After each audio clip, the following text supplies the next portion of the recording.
Welcome back. Welcome back, ladies and gentlemen, to another episode of the No Name Podcast. You're now in tune with J. Juju St. Paul, and I have my man Ishmael Street. And that's all I'm going to say right now. So this is an interview with a young talented brother who I've met through a connection of people I used to DJ for the American University in Richmond, London, and so we wanted to have a conversation with you, Mr. Kicks Kapri. Absolutely. Thanks for having me. Yeah, thank you for joining us. How have you been, anyways, young king? Bro, I've been good. I've been as good as possible. I cannot complain. How have you been? Yeah, roller coaster, as you know, as I mentioned in the personal and the groups and such, but pushing on, just making use of the time as much as possible, high creativity, the web.net's up and running, doing this, the No Name Podcast, working still with IAmHipHop intertwined, and just enjoying them conversations that we have in that hip hop only group and such. So I can tell you actually where my mind state is just by what you just said. High creativity. That's what I've been on, really. Like I have a lot of stuff that nobody knows about, and I'm just like sitting on and building, and it's gonna be crazy when it hits the fan. And I know you know that, Ju, from what I've been posting in the group. Yeah, no, you're definitely going in, like 100% going in. That's why I wanted to have this chance to have the conversation with you now, before you eventually become uncontactable on these kind of kind of levels. You're always gonna have my number, bro. Don't forget about us, man, because we've interviewed people in the past, and like they're like, who you again? Yeah. We have an interview with you on YouTube. You know that, right? Yo, you guys want to know what's crazy? This is actually my first interview. Oh wow! Wow. Okay, so we're popping that cherry, yeah. So it's impossible to forget this now. But that's also another reason why I wanted to put together this pod. Really, is to give voices for people, and especially for talent. And I think that's the other thing a lot of people kind of miss. As we all know, it's very much it's a struggle in any kind of case or any type of way to kind of break in this industry, because there's so much artists now. There's so easy to get your stuff out. We've got so many different ways of putting music in front of people. So by building something like this, just gives us the chance to have these kind of healthy conversations and find out more about the person. And that's one of my reasons why I put this thing together. So talking about that, I'm very much, when it comes to these interviews, I love to get to know the person. So what was life growing up for you like? Because you're what, NY side, aren't you? Northeast, you said? Little upstate, not even upstate. They just call it upstate because it's not the city. But I'm from Poughkeepsie, New York. I represent Poughkeepsie. Life growing up, once again, I can't complain. Like I have two healthy parents. One being my dad was a little more strict on us, but that's just my old man. So like, I honestly, when I think about my childhood, I was blessed. That's all I could say. Growing up, like what you want to know about, like when I first started doing music, or like just what I was doing before music? Yeah, let's start with that. What were you doing before music? What I was doing before music, I was a soccer player before music. Oh wow, okay. Yeah, we are a soccer family. All my brothers play soccer. Some of them would say they're better than me, but I don't think they are. But so I got three brothers. Definitely played a lot of soccer. Just hung out with friends. Was good in school. Like low A's in school, so I was good in school. I realized yesterday, I was thinking I read a lot. That's something that I think separates people when they grow up, is like you could tell people that read a lot as children from people that didn't. So I'd say up to like 5th, 6th grade, I read a lot. And then slowed down after that. But like, and now when I look back, it's like that's something that made me who I am today, and all the things that I was reading, or just like being in that zone anyway, and analyzing and critical thinking, stuff like that. And then got to high school, started doing the regular type of shit. Can we curse on here or what? Yes, well, I said we passed the 30-second mark, so yeah, go. Okay, just speak cool. freely, man. I'll keep it on a little minimum anyway. But just started doing the regular stuff, like hanging out with people, like trying to get girls, you know, partying, having fun. High school was cool too. And then I think freshman year is when I started making music. And I'm not like, when I look back, it's just like we were just making music. It wasn't like the greatest stuff ever, but it was being made, and it started a foundation of, okay, this is how you record a song. This is how you freestyle. So it's like certain things I just picked up and wasn't the best at it, wasn't around people that were the best at it, but we started. And I just kept taking that to the next level from there. Went to college in Howard University. I'm trying to see if I got any memorabilia anywhere, but I hope ain't no panties, dog. I wish they made Howard panties, bro. That's the greatest Christmas gift. Valentine's Day. Yes, it's around the corner. But real quick, homie, you're dope, and you can understand with your vernacular when it comes to the bar, like your word play. You can see that education played a big role. Yeah. But going back to where you grew up, a lot of people think New York is like a very liberal state. It's not. New York is very conservative. Can you talk about growing up in the conservative part of New York? Man, that's a good question. because yeah, people do assume that if you're not in the South, that people are more liberal, and especially New York. I grew up in I'd say white area. Like Poughkeepsie, the city is a city. There's black people there, but it's a city in terms of where like I think 70% are black. So it's a city, but there's 30% in the city that are white, right? And then outside of the city is where I grew up. Like I grew up in Pleasant Valley. I still live in Pleasant Valley with my parents. But Pleasant Valley is right outside of Poughkeepsie, so it's white people, like period.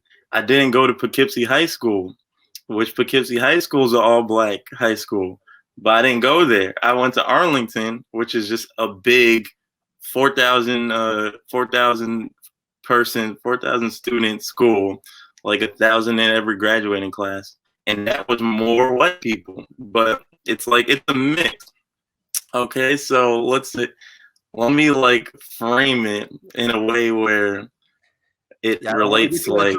I don't want to get you in trouble. No, you're not going to get me in trouble at all, because I would say it regardless. It's just it's a good layup. So in that arena, or that I guess it is arena because everyone's acting, but in that arena, when I look back, it's like I was around the people that I cannot stand like today. Like I was growing up, I played on soccer teams with them, played basketball with them. My brothers played baseball for a short period of time. Like it's like, so we're meeting all these people, and it's like white people, black people. I'd say I grew up mostly around my family, which is black, obviously. So it's like I'm always gonna have that center. But growing up around white people, it's like they put that shame on you. You might not realize it if you don't grow up or think about it. It's like they're putting shame on you just by you being in a white space. So I always say, white people will, where's I going with this? Like they'll put the shame on you and you don't notice it, but I say, oh, this is what I was gonna say. White people in groups is when you know who they are. You know what I'm saying? That's like a white person, and I have white friends. I have a white homies that I go back with, and I still rock with to this day. Just with one yesterday. But it's like he's a type that knows how I am, so he can't be around me for a long period of time and like not understand what I think or the ways that I know the world to be and society's dynamics to be. But I say that white people, like, people are cool. People in general are cool. So also with black people, I don't like how black people like putting categories on things. Like, we know best that people in general are meant to be endearing. Like, you should like people. Yeah. But at the same time, when white people get in groups, they're not the same. They're not the same, and their teachings will or what they've learned will spill out onto things that they don't understand it's spilling out onto. So even further than just bullying and stuff, it's like you'll see discrimination from teachers. I had white teachers. Let's think about that. I had white teachers. So you'll see discrimination from white teachers towards black children. And when you look back, you're like, wait a minute, that's something I grew up in. So like when I say I'm blessed, I know I'm blessed because I understand that. Like, there's some kids that are black that grew up over there and they still think about that stuff. Like, why they just shun me, or why they act like I'm not as smart as everybody else. So in terms of the conservatism in my area, I'd say it's still white as ever. It's still white as ever till like after this whole George Floyd thing, this whole summer of social initiatives and stuff like that. It's still white as ever because 53% of white women voted for Donald Trump. Facts. No, because the reason why I brought that up, because your story resonates with me a lot too. Because you know, I went to St. Pat's in Elizabeth for my freshman year, and that was predominantly Black, Latino. Right. The rest of my high school, I went to Saraville High School in Jersey, which is like Middlesex County, and that's predominantly all white. And so I agree with you when wait, what about before that? What about before high school? No. High school. I went to St. Pat's my freshman year of high school. Right. And then my sophomore, junior, and senior year, I went to Saraville in Middlesex County. Okay. But before that time, I went to all Black schools in my middle school. Right. Okay. And I can resonate with the story with Saraville, because Saraville High School was like Saved by the Bell. That's how it was, you know. Yeah, that's crazy. That's crazy. That's how it was.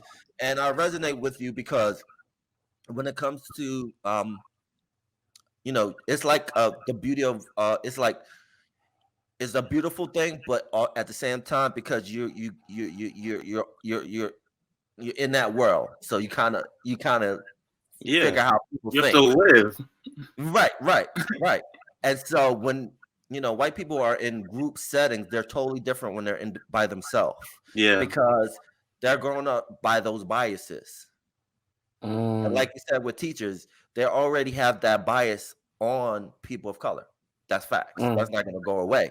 It's not. And so you're in that mindset, like you don't know any better. You're like, I'm going to prove them differently. Yeah. And you come out of your own comfort level of being yourself because you want to prove people, I'm not the one. I'm not the thug or the criminal. Yeah, that's real. And I can relate to that, so that's why I brought that up. That's as real as it gets. But it's good that you understand that. I understand that. Drew understands that. So we can move different. But when people don't understand that, it's like now we're SOL. We're shit out of luck because we're like, regardless of what the way we can categorize each other, they still look at us as black. Right. We're all gonna be black But it's like, if some of us, I think education is that important, because if some of us are more hip than others, all of us need to get hip. Like, put more people on, spread the information, let them know that this is what's happening, and you don't have to go out like this. Hey, you know, one of my pet peeves, when a white person, oh, you sound articulate. Yeah. You speak so well. You speak so well. And you know what it is? Wow. You know what it is it's crazy, because I was saying the other day, we got to think about the depths of colonialism, to the point where my parents are both from Ghana, but they had to speak English. Like, they from Ghana, like the tribe, the villages of Ghana, but everybody there, if you go there, they speak. Some of them speak English. Like, the majority of Ghanaians will speak English because of that history. Like, this English language is theirs. The thing is, when they hear us wielding it against them, then they start thinking like, oh wow, you're actually impressive. Because it's like that's what the way they look at it. So it's funny. Yeah, man, make us look like we're mutants. Like, oh, you're one of those. Yeah. Because they put that history is beat onto us so much that you're lesser.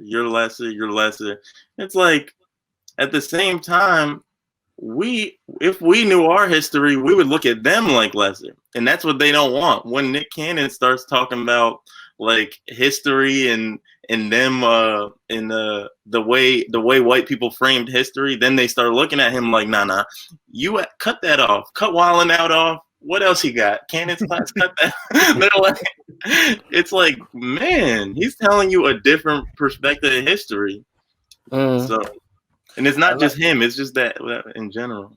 Let's put this disclaimer. We love white people. It's just certain white people have issues with us.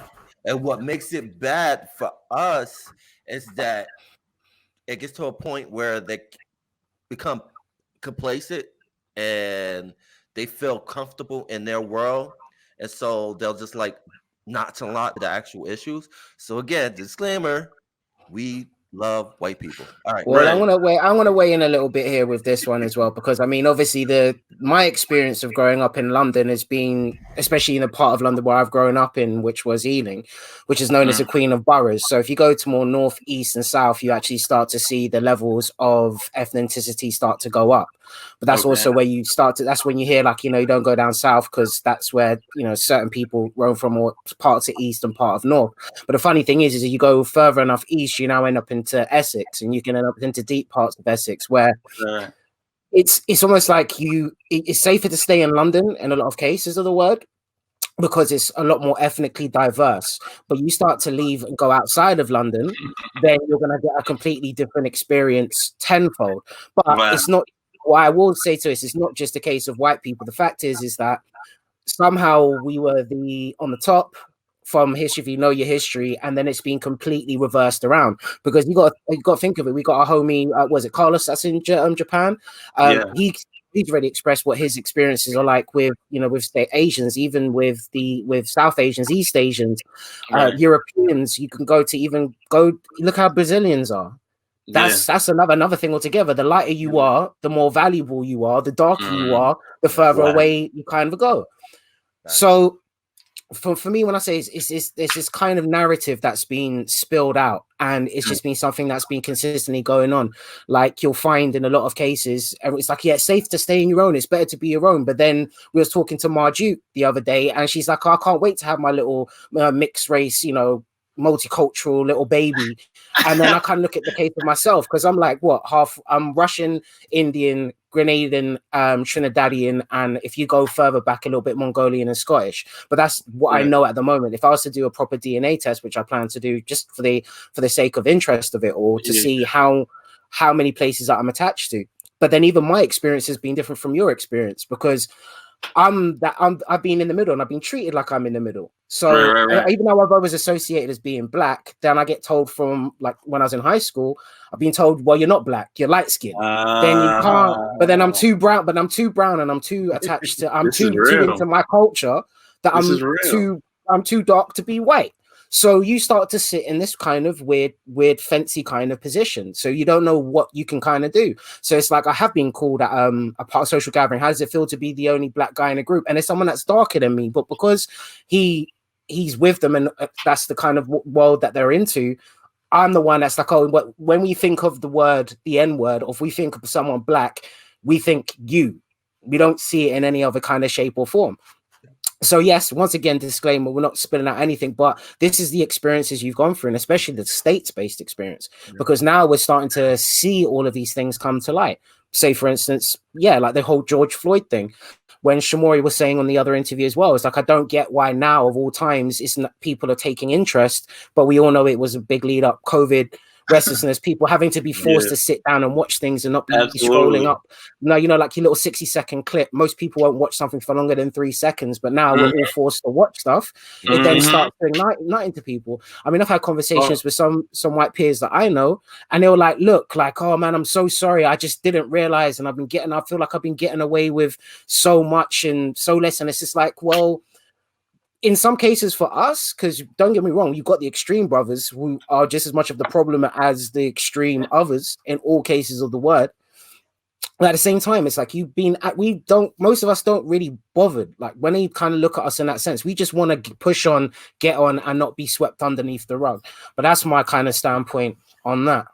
Yo, and that's super real, and we need that perspective as well. Sometimes Americans, especially as one, I know that we get swept up in ourselves and we don't remember that there's stuff going on in the UK. We don't remember there's stuff going on in Brazil, back in Ghana, Nigeria. Like, we don't think about that because we're so stuck on this American stuff. And we could look to history, and at all the revolutionaries, the black intellectuals, towards the end of their lives or as they progress, they start going other places. They start talking to other people because they understand that this is a global struggle. Exactly that. And then also, I just want to give a quick shout out to because Black History is around the corner. But we tomorrow, Black History 365 days of the year. I want to give a quick shout out to Dr. Thomas Massa from Ghana. He's the godfather of the internet. Optical fibers. So look him up. If you don't know his name, go look him up. What's his name? Dr. Thomas Massa. It's MENSAH. MEMSAH. Yeah, he was born in Ghana. Oh, Mensa. Mensa. Yeah, there you go, Mensa. Right. Thomas Mensa. Yep. Godfather of the internet. That's right. Say no more. We don't do nothing, but we don't do nothing, right? Just saying. Right. Who said that? Well, so that's the general narrative, isn't it? When you think of Facebook, when you think about like StreamYard and everything like that, he's still alive. He lives in Georgia. So think of that brother, that king. Wow. We bring gems here. Absolutely. I'm taking notes. I had the notebook ready. I knew it was going to be a good conversation. That's what I'm saying. Conversations like this are needed. So what we're going to do, just going to segue a little bit. So as you've mentioned before, very articulate, reading a lot when you was a kid, and that's leaked heavily into your music. So who was your musical inspirations when you think? I'd start out with what I like, the first music I was bumping on MP3, like myself. Matter of fact, forget MP3, CDs. So CDs, DMX was like the first. DMX, Ja Rule, that era is what the first thing I was bumping. Then 50 Cent, then Chingy. I think Chingy was the first album my parents ever bought me. So that was the first album I ever bought. So this is the era I'm growing up in. Eminem started becoming big. Like that's my childhood. Nas, I can't forget Nas, Jay-Z. And then when I started like actually picking music myself, which I was kind of because I have older brothers and stuff, and my parents would buy us what we wanted for like CDs and stuff. But when I started like going out and looking for myself, I resonated with people like Nas, Lupe, uh, 50, Biggie Smalls. Then, and that's what I'm getting at right now is when you start going back, then it's endless now. So then I started looking at people like Big L. Then I started looking, yeah, like so. I was able to like keep going into. I guess I was a hip hop head, you could say, because I started going back, and I was like, okay, this is where this came from. And you can't say Nas is the hottest without talking about Rakim. Okay, so I'm hip. I'm influenced by a lot of people, but in terms of like my style, I'd say people like Nas, like I want to say Jay, but it's more of a Nas type of cerebral that I'd be on. So can I interject for a minute? I'm really feeling that joint, Mankind. And word. I was gonna put that question. Thank you. Your flow kind of remind me of Andre 3000 a little bit. Word. That's another influence. Outkast. Absolutely. That's what when I thought of like your influences, I thought that would be like the first one. That's crazy. I appreciate that for even putting me in the same conversation. But back in the days, that same era I was mentioning, Outkast was heavy.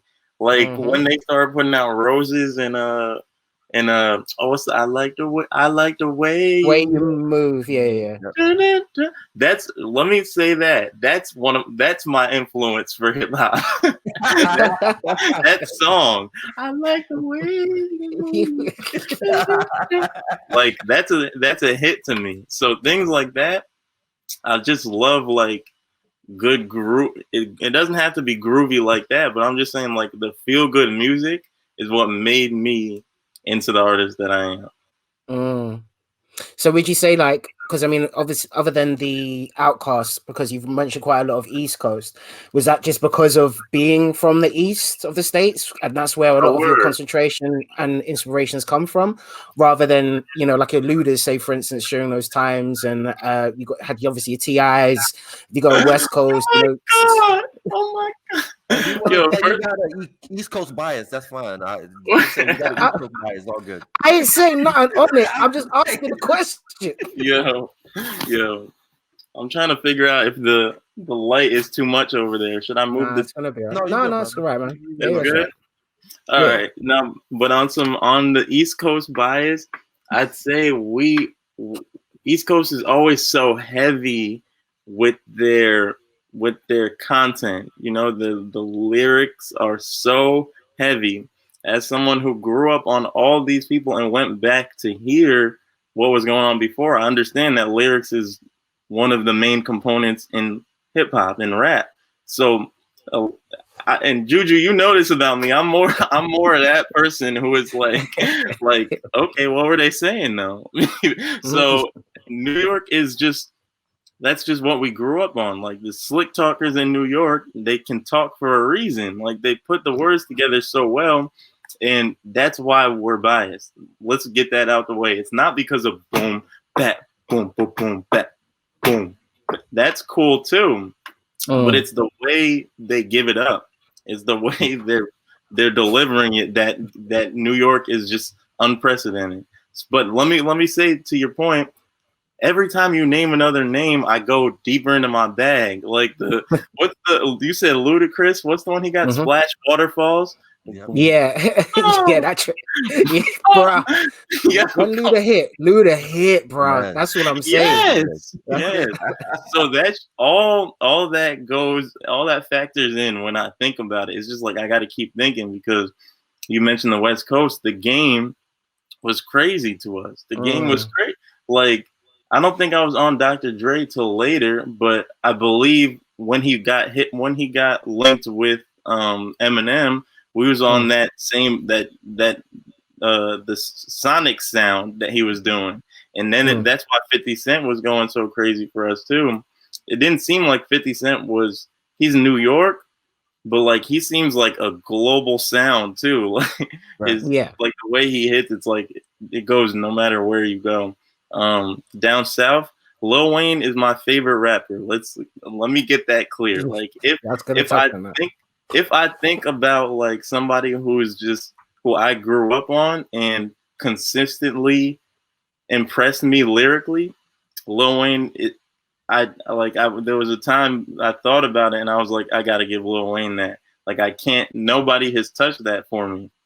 So in the South, you got to give it to the South too. Like they were on when the Hot Boys came out, Wayne sparked out of that for a reason. He's like a different type of beast when it comes to lyrics.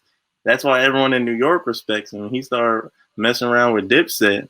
Like even Dipset's another one. We could go on for days, but I'll just say that I'm not just New York biased. I just understand that there's something different in people like Nas.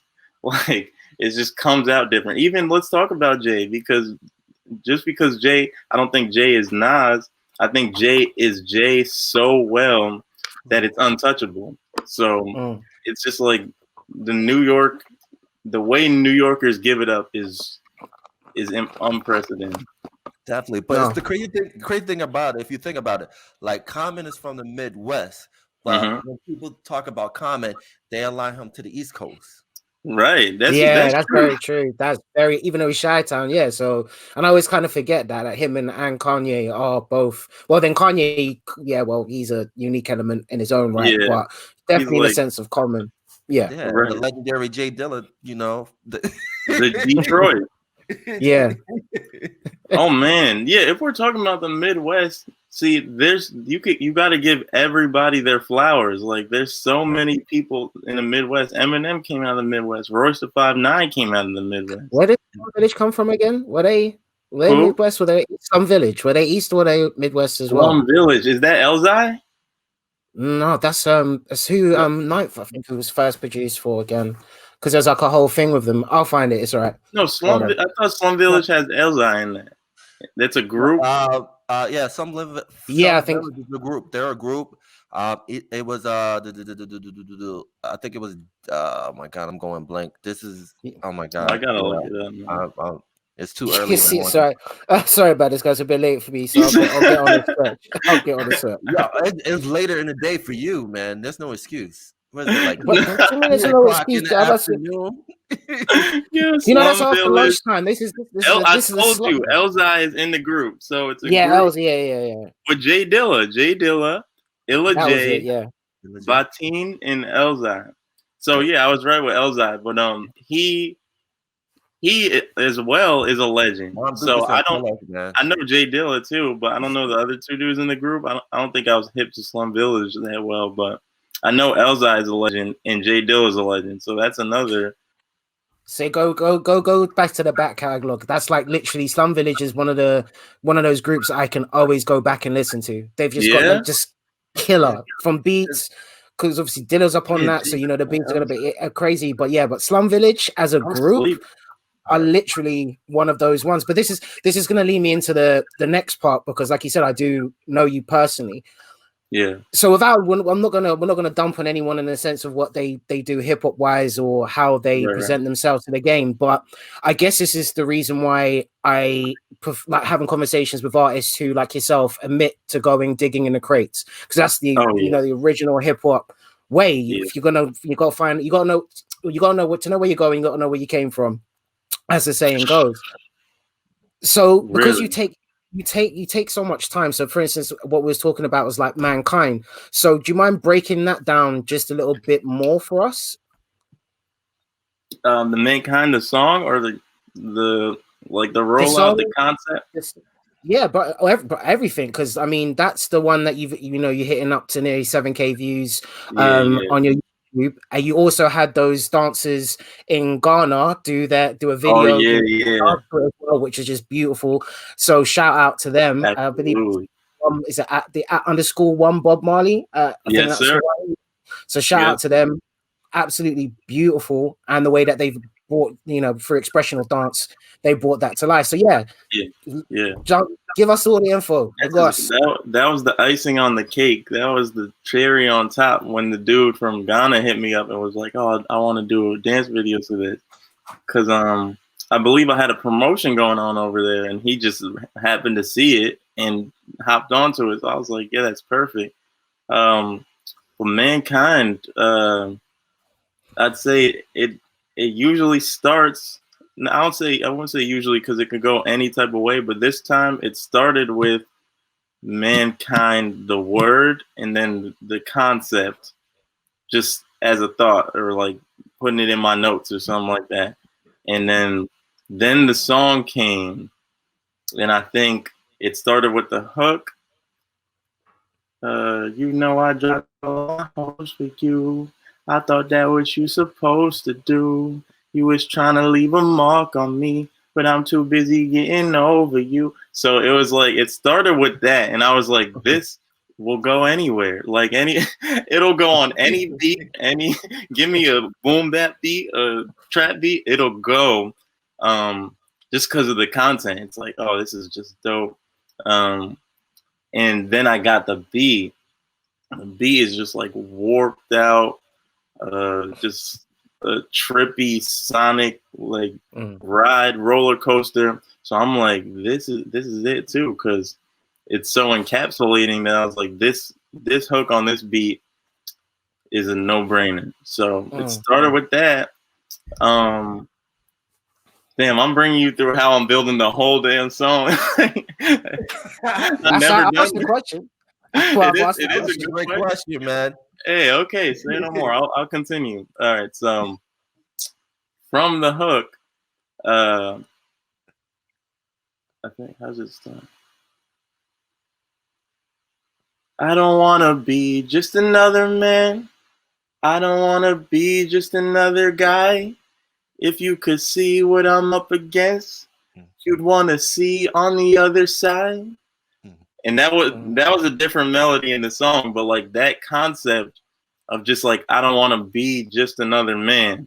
I think when I heard the beat, that was what I thought. I was like, that would go crazy if I was like, I think I'm the man. Yeah, yeah, yeah. I think I'm the man. Yeah, yeah. And it was all going together with the Mankind theme. So I was like, let's just finish it then. The verse came easily because that was like when the beat opens up and I can just rap. That's like, I love the hook. The hook is so dope, but when the beat opens up, no more ad libs. No, it's like oh, I could just go. So I was able to pretty much encapsulate the theme, which is mankind, and in so many different perspectives and directions. In terms of like, when you think of mankind, it's like big, expansive. You think of mankind. Why is it mankind? What is man? What do I see mankind as? So it's like all this stuff was so easy to write to, because it's just like, what are you experiencing? So I think in the verse, it's like me talking about different ways that I've let my ego get a hold of me, or when I think I'm the man, then it becomes, when do I think I'm a man? Like, when does it become like, oh, you humble now, you just a man? Like, let's get that clear, you just a man. So in the verse, I was just trying to beat that on the head of just like times when I thought I was the man, and then times where you're humbled. And as a whole, I think the product, I think I can sit back on that and continue, but like I can sit back on something like Mankind, especially with the visual, and people can gravitate towards it if they like it. Yeah. But yeah, so talking about the visuals, because that video's kind of crazy, and comparing some of the videos, because you do think about your visuals quite well, and as you do go back into your catalog, you can see the improvements. But break down how you thought of this idea for the video and the casting, and what made it as it is, because it's really dope. I'm not gonna lie. Thank you, and shout out to Sean Raymond, Quarter to Nine Productions. My homie B Mob edited that video. Mike Pop on the drone shots. That was like I talked to Sean a lot about certain ideas I want to do. But Mankind, when I made the song, it was like I was the only one that knew about the song. So now it's like, how do I best represent this? How do I best present this to everybody else?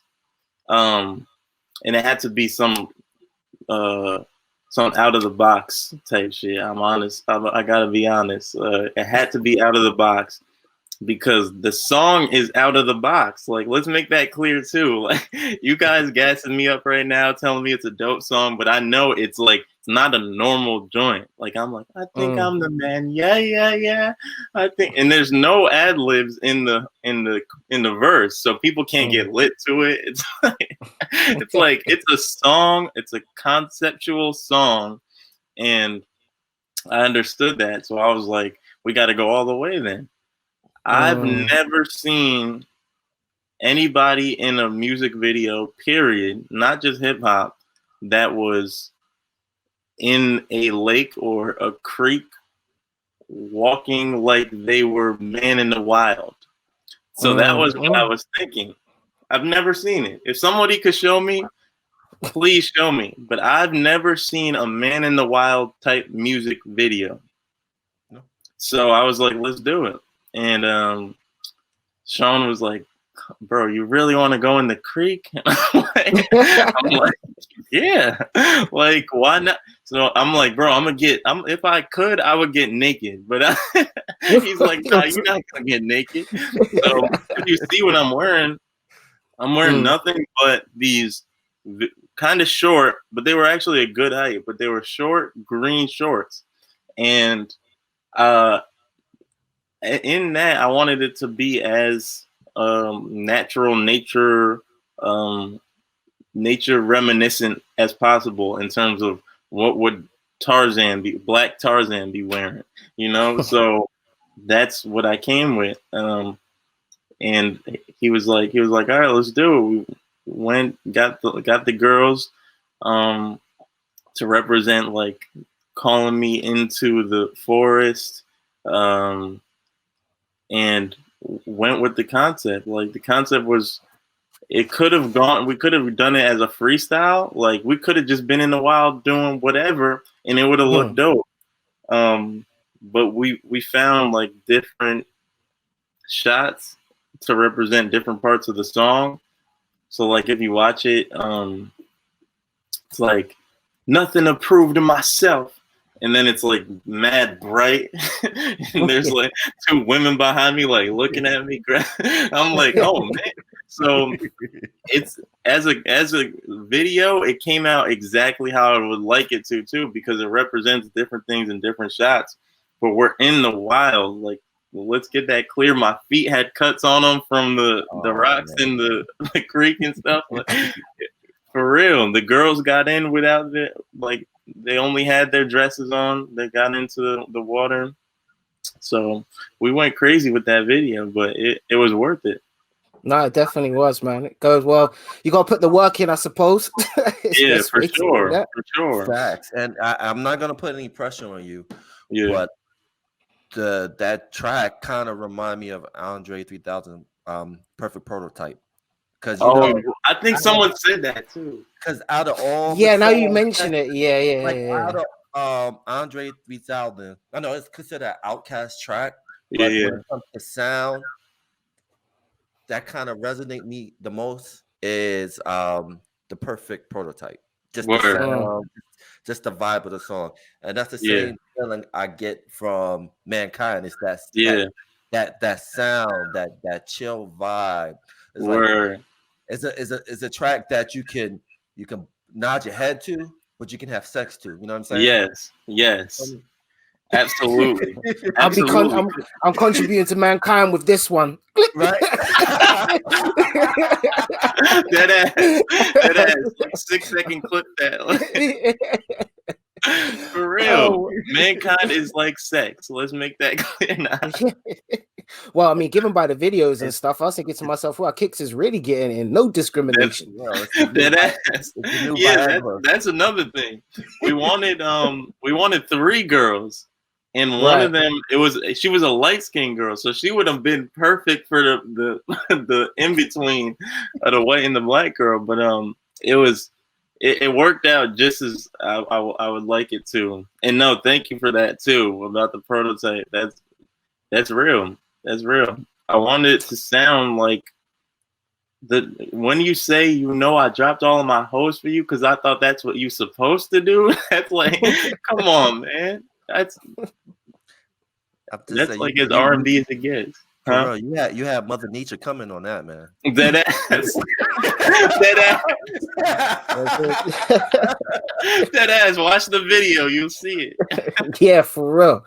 If you would have thought my man's coming out like Adam, I am first original man. That ass like naked, like. This isn't pimping. This is just statistics. Dude, you rap it. Oh, so touching on a couple of your other tracks as well. So Killing Season. Yeah. Very, very very powerful video considering the time 7 months ago when that was released because of everything that was going on. Great. Once again, same thing like as with Mankind. What made you make that as your message for what was going on at the time, and also what was it like filming a music video during those protests as well? Whilst you're there, literally in a white, everyone else is wearing black, you're in a white. It looks like a white shirt and your tie and stuff. So that must have been a funky experience, if anything. Mm-hmm. So, Killing Season. This is gonna be a gem for people that watch this. Is Killing Season was made before George Floyd got killed. Whoa. Okay. Killing Season was made as a representation of coronavirus. That's dope. I like that. So now when you watch this back and watch the video back and listen to what I'm saying back, it'll feel different.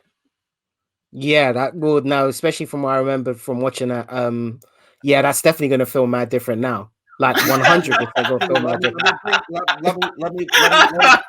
Let me bring in a gem. That's a dope allegory because that reminds me of Godzilla, and the reason why Godzilla was created because of what happened when they dropped the bomb in Hiroshima and Nagasaki. And so Godzilla was an allegory for that because Godzilla came out in 1955.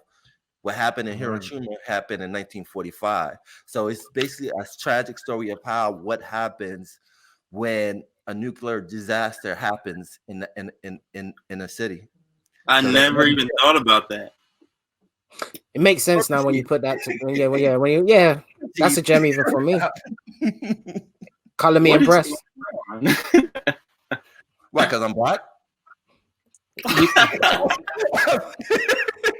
Yo, I didn't even hear what was said before that. All I heard was why? Because I'm black. Right? I said color me impressed. He's like, oh, why? Because I'm black. I said, well, no, I think you too colored now, bro. You might need to dilute. Carry on playing, and I'll send you the Michael Jackson package. That's what we do.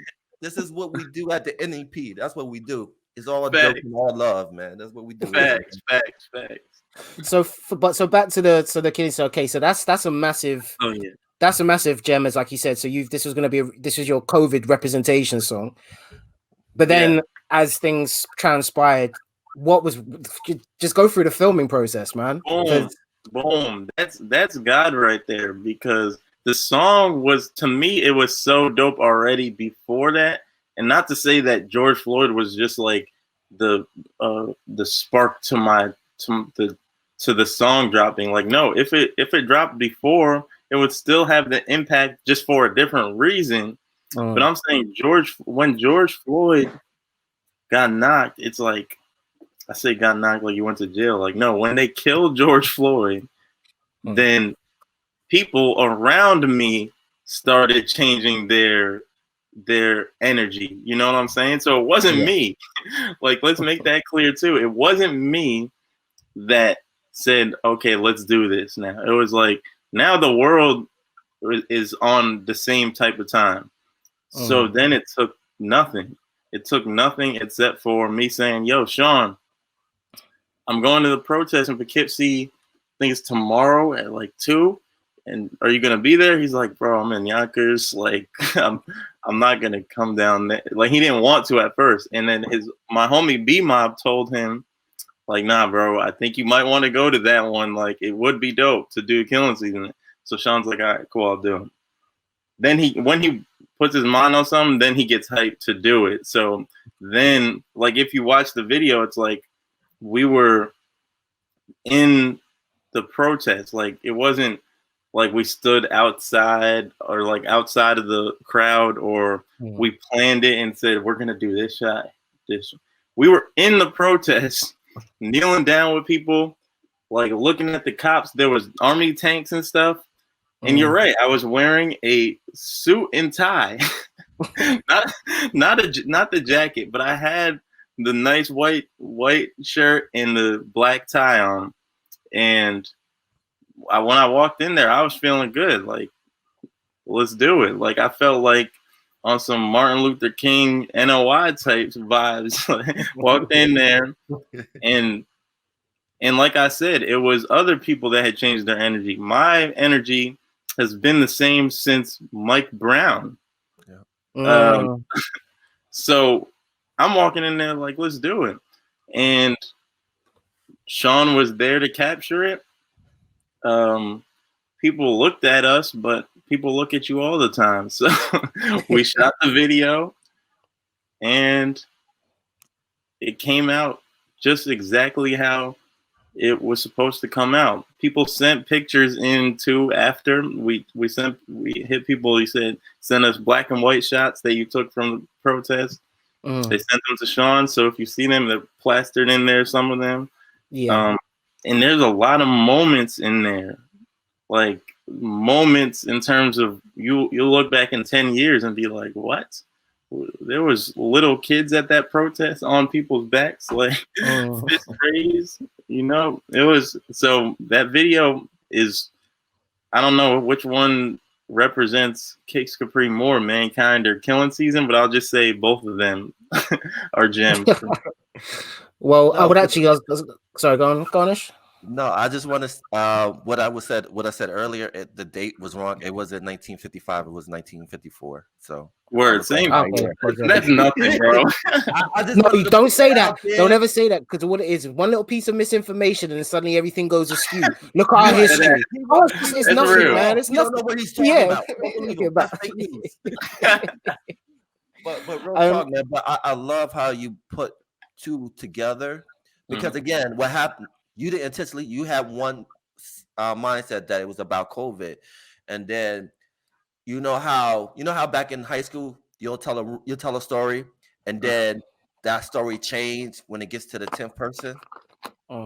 Absolutely, absolutely, and that's the same thing. So now you're just running with it. It's like, all right, cool. If you want to say it's that, yeah. If you want to say it's COVID, and that's the beauty of art and music, is that it's up to the listener's interpretation.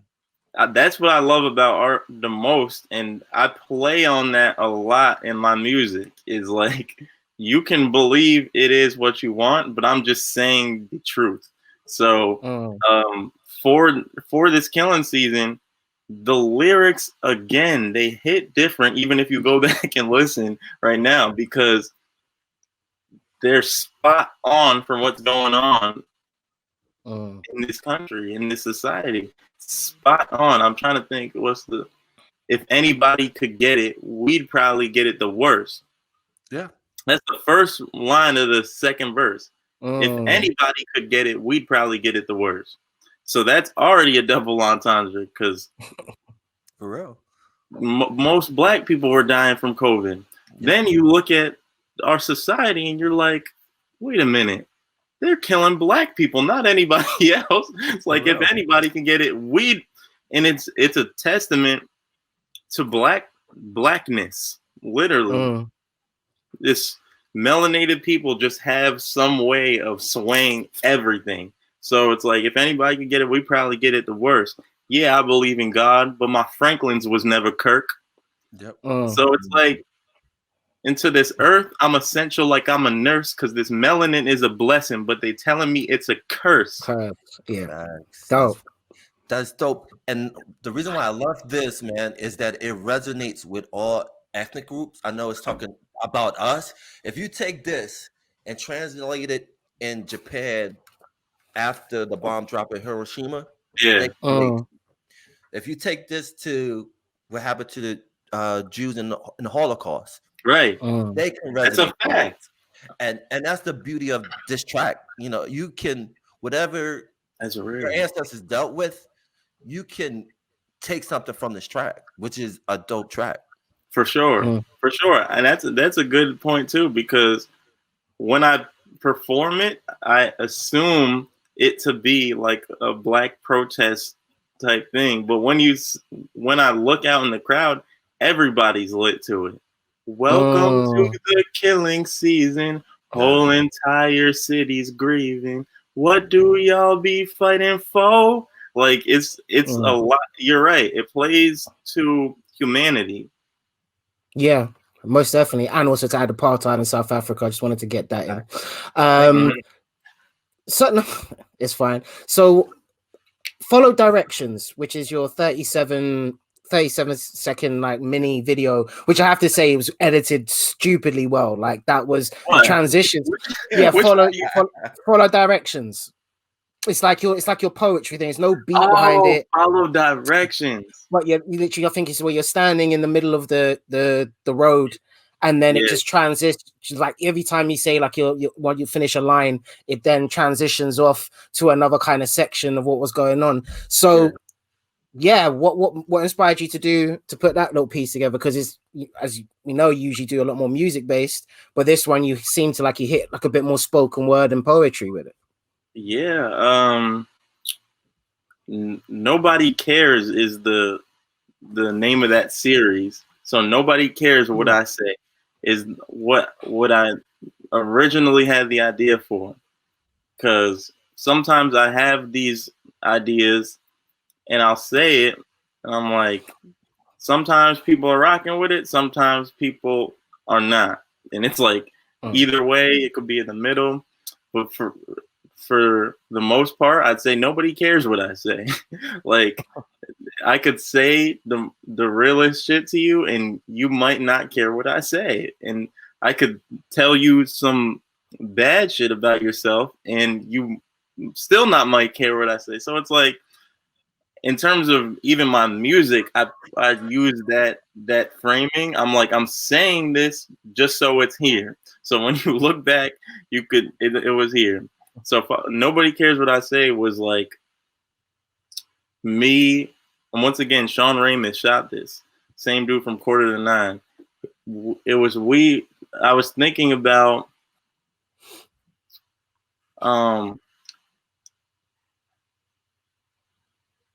how do I convey something without actually saying it?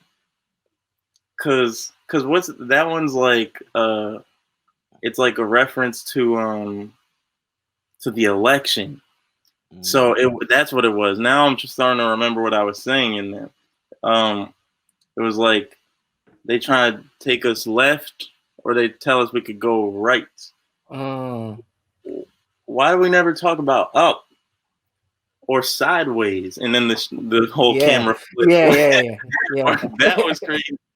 So yeah, it was just one of those things where I'm trying to say something to people that I know to be true, but I don't want to just say it out loud because nobody cares what I say. So that was the first of that series. We haven't done one yet. I have some written, but we haven't done a second one yet.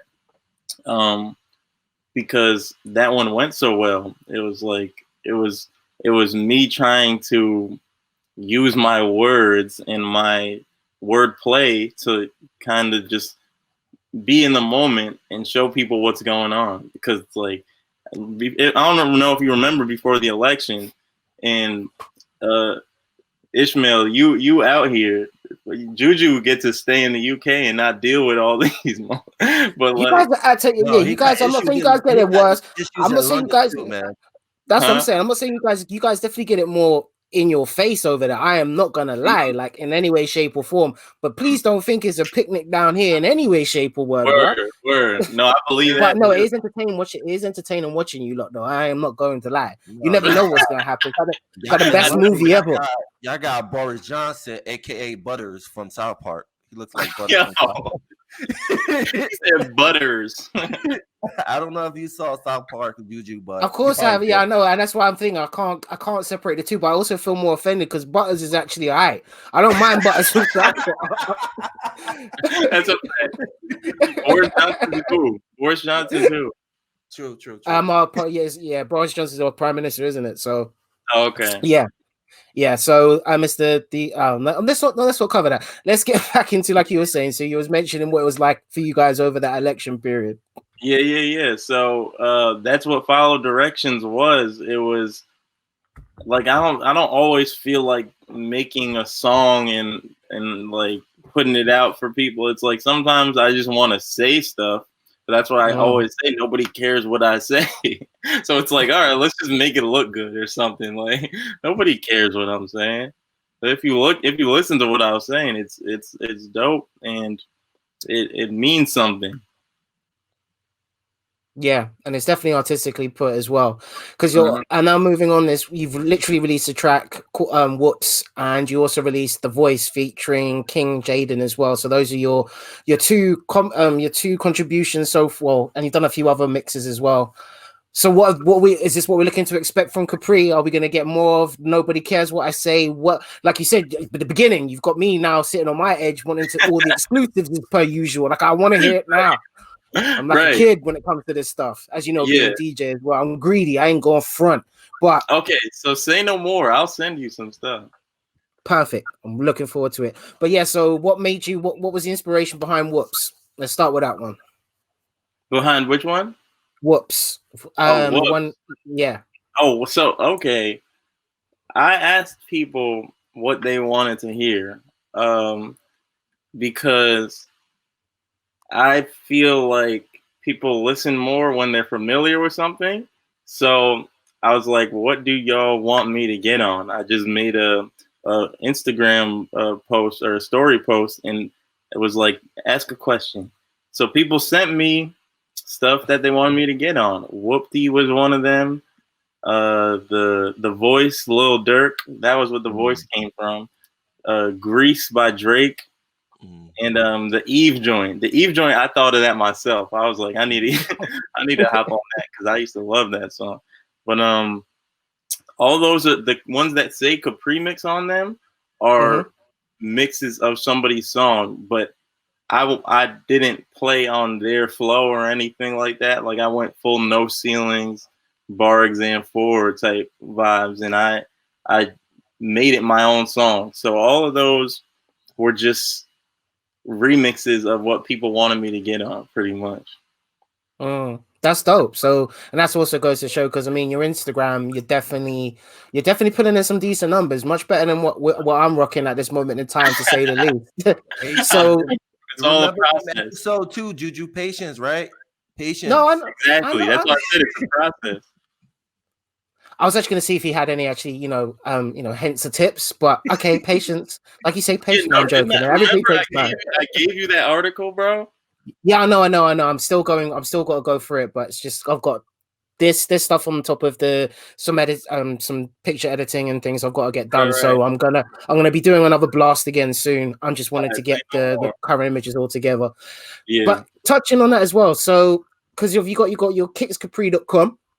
Where Absolutely. also with, is it Stackhouse Media? Is it, if I'm correct? Is it? Absolutely. Yeah, Stackhouse Media. Yeah, there you go. Looking all pretty with your merch. That's one of mine. Not available yet. Let me.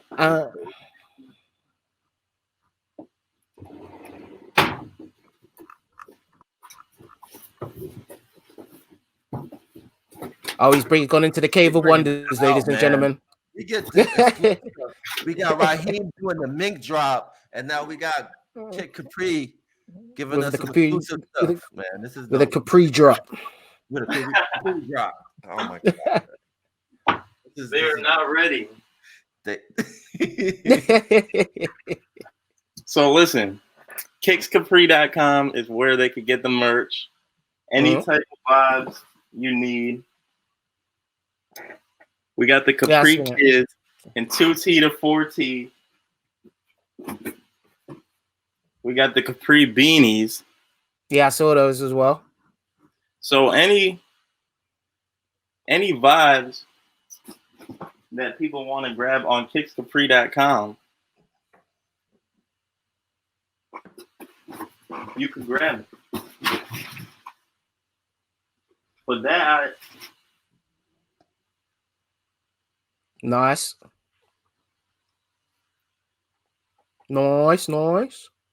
Nice. I'm feeling that, man. I'm loving that beanie. Yeah. So all that, if you see this episode and you hit me up, I will take 20% off for you.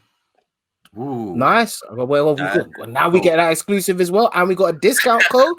All right, cool. Absolutely. So you gotta DM me on Instagram and tell me you saw this episode, and I'll give you 20% off. In fact, furthermore, you have to like and commented on it to get your 20%. That's going to be the gateway. We need to subscribe to both YouTube. Yeah. So make sure you subscribe to Kicks Kapri, which all the links will be at the bottom, and also like, comment, and subscribe as usual for us, because we're gonna be growing out on this. But also, is that an ashtray as well? Sorry, Kapri, is that an ashtray on there? I actually have one left of those. Those were like a what do they call it? Like the collectibles, antique. I wanted to be it. What do they call them? Like when people do a reminiscent merch drop. There's a word for it. Travis Scott does it a lot. It's like memorial, something like that. But I wanted it to be one of those drops where, like, if you have this ashtray, you'll never see it again. I'm not making this again. Like, it's dope. It's dope. I have one. I use one for my sage. Oh, nice. Clean them evil spirits away. Yes. Yeah. And then it got free inside of it. You can't see them. Yes, we all need that because we're living in 2020 part 2. So true. So happy for this. Right. Yeah, I've actually said that. I've actually now made that official. I don't know what's going on, but it's not stopped since March. That's where I look at it, and we still continue and going through. It's crazy. And then can I make a quick suggestion? As you know, people who follow you on IG was requesting you to do like tracks. Yeah. On the path. Can I make a suggestion? Oh yeah. I'm not gonna put pressure on you, but he is. He lying. I don't do that. I don't do that. That's what they mean. Whenever someone says I don't want to put pressure on you, it's like that means I'm putting pressure on you. I would love for you to do your version of Jay-Z's Friend or Foe. Yeah, that'll be cold. That'll be cold. If the instrumental is on there, I usually look to see if the instrumental's on YouTube. If it is, I'll do it. Because I don't like, someone told me to do Big Papa. And I was like, why would I do Big Papa? Like that's like doing the national anthem. Like what? I like the way you phrase that. I'm not gonna front at all. In a sense of because I've usually got quite a ton of instrumentals. I know I've got a load of them on my laptop when I was DJing. This one? Yeah.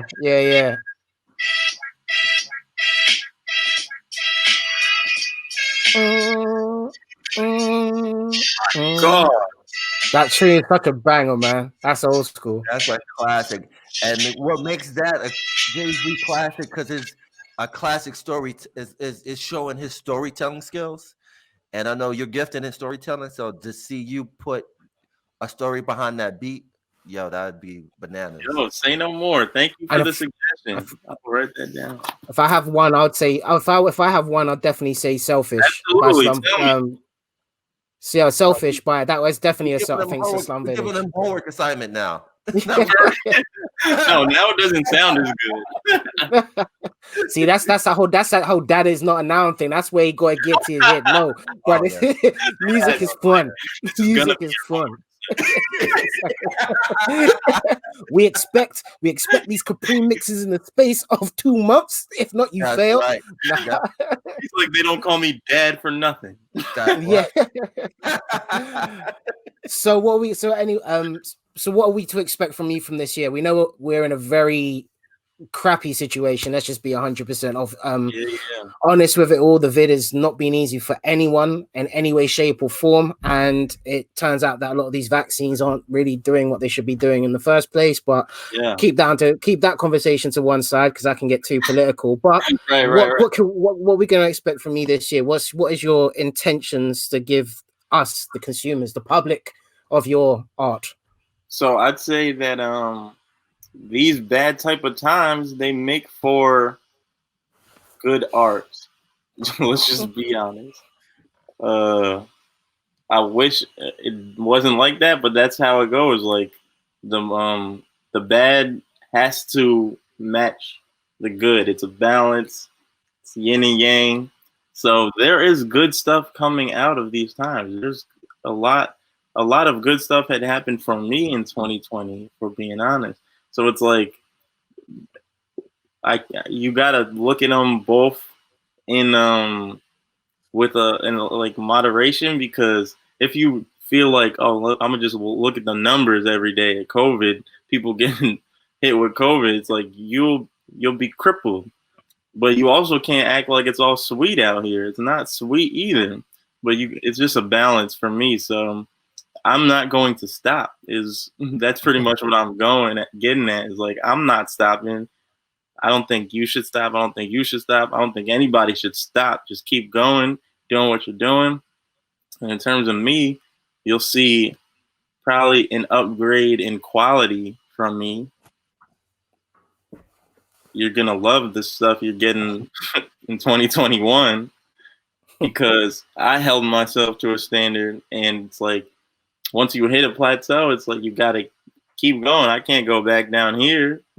Like I set a standard, and now I'm gonna keep going. So that's something you can count on from me, and I don't feel like I might break that promise. So I'm saying it.